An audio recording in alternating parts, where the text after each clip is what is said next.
किछि नुआ शिखिबा किछि नुआ जानिबा किंतु बुझिबा पढ़िबा एवं प्रयोग करिबा सेटा हेउची ओडिया पाठशालार प्रचेष्टा। आपण मानंकु समस्तंकु स्वागत ओडिया पाठशाला को चलंतु।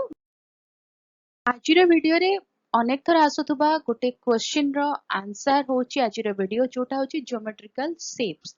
ज्योमेट्रिकल शेप रे आमे पढ़ी चंती बहुत आगरु लाइन्स ट्रायंगल्स रेक्टेंगल्स आमे सब जिंस पढ़ी चंती तांका टाइप्स भी पढ़ी चंती किंतु ता परे भी प्रश्न आछि तो मु आज कोन करिछि ना आजिर वीडियो रे सब गुडा को नेकी आछि जानिया पाई कि लाइन्स केते प्रकार अछंती माने रेखा तार प्रकार भेद ता सहित जानिबा त्रिभुज तार टाइप्स ता सहित आमे जानिबा जो क्वाड्रिलेटरल्स अछि बा जो पॉलीगन्स अछंती बा जो बहुभुज आकृति गुड़िक अछि सेमानकर ना सब कोन जस्ट जानिबा आउ जति डिटेल्स जानिबार अछि वीडियो ऑलरेडी अपलोडेड अछि मैथ प्लेलिस्ट भितरे जाय कि इन डिटेल्स जानि हबो जो माने देखि नांती देखि देबे आ जो माने जानिया पे चाहू चंती कि कोन कोन प्रकार अछि से माने ई वीडियोटी को देखिबे देखि सारला परे से मानकर आउ जो डाउट्स गुड़िक अछि से गुड़िक मध्य क्लियर हे जिवो। तो फर्स्ट आरंभ करबा लाइन्स आउ तार प्रकार भेद रेखा आउ तार प्रकार भेद कोन। लाइन्स फर्स्ट होची हॉरिजॉन्टल लाइन जदि आमे पेपर उपरे पेंसिल धरी गोटे लाइन टाणीबा सीधा टाणीबा एक्स एक्सिस रे टाणीबा ताहा हेले कोन हैला सेटा हॉरिजॉन्टल लाइन हैला। जदि आमे सीधा टाणीबा हैला तो से लाइन टाको आमे कहबा वर्टिकल लाइन जेमती डायग्राम रे अछि से बड़ी भाबरे जदि लाइन टी टेढ़ा रहिबो ताको कुहा जे स्लैंटिंग लाइन।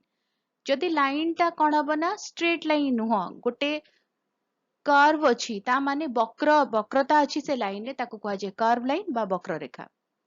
जदि लाइन दीटा पैरेलल अछंती परस्पर सहित दी जण जाक कोन अछंती ना जाउचंती को जगह से माने मिसु नांती ताको आमे कहबा पैरेलल लाइन।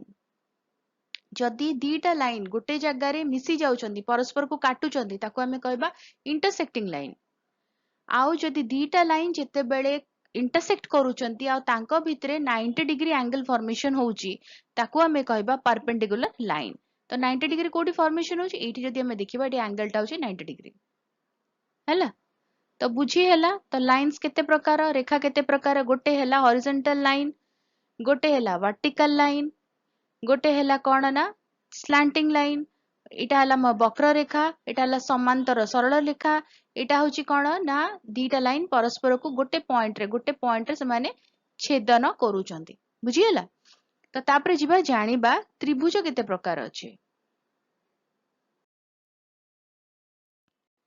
त्रिभुज एवं तार प्रकार भेद।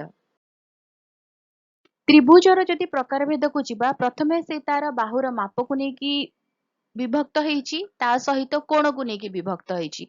जदि बाहुर माप को नै कि आमे देखिबा एई जो त्रिभुजटी अछि एठी प्रत्येक बाहु गुड़िक समान प्रत्येक बाहु गुड़िक होची 7 सेंटीमीटर तो याको कुहा जे इक्विलेटरल ट्रायंगल बा समबाहु त्रिभुज। द्वितीय रे जदि आमे देखिबा एठी दुईटी रेखा अछि इक्वल हैला आउ गोटे अछि भिन्न तो जेहेतु एठी दुईटी रेखा इक्वल अछि याको कुहा जे सम द्विबाहु त्रिभुज। थर्ड टा जदि देखिबा एठी तीनोटी जाक रेखार माप होची अलगा याको कुहा जे विषम बाहु त्रिभुज। जदि तापर हम एंगल रे देखिबा एठी हमें देखिबा कि एई जो त्रिभुजटी अछि एठी 75 डिग्री रो गोटे एंगल अछि 43 रो गोटे अछि एंड 62 रो गोटे अछि ता माने एठी समस्त केते रु कम अछंती 90 डिग्री रु कम अछंती हैला। तो जेहेतु से माने 90 डिग्री रु कम अछंती ताहाले कोन हबो ताकू कहिबा हमें एक्यूट एंगल ट्रायंगल। से बड़ी भाबरे जदि आमे सेकंड त्रिभुजटी को देखिबा एठी गोटे एंगल होउची 110 डिग्री बाकी गोटे अछि 30 आ गोटे अछि 40 तो एठी कोन अछि ना 90 डिग्री रु बेसी अछि तो याको आमे कोन कहबा ऑब्ट्यूज एंगल ट्रायंगल। से बड़ी भाबरे एई जो त्रिभुजटी अछि एठी फॉर्मेशन हेची 90 डिग्री तो एटा होची राइट एंगल ट्रायंगल बुझी हैला। एटा होची सूक्ष्म कोणी त्रिभुज एटा होची स्थूल कोणी त्रिभुज एटा होची कोन आमर समकोणी त्रिभुज बुझी हैला। ऊपर तीनटी बाहु को नेकी विभक्त तळटी कोण को नेकी विभक्त क्लियर हैला।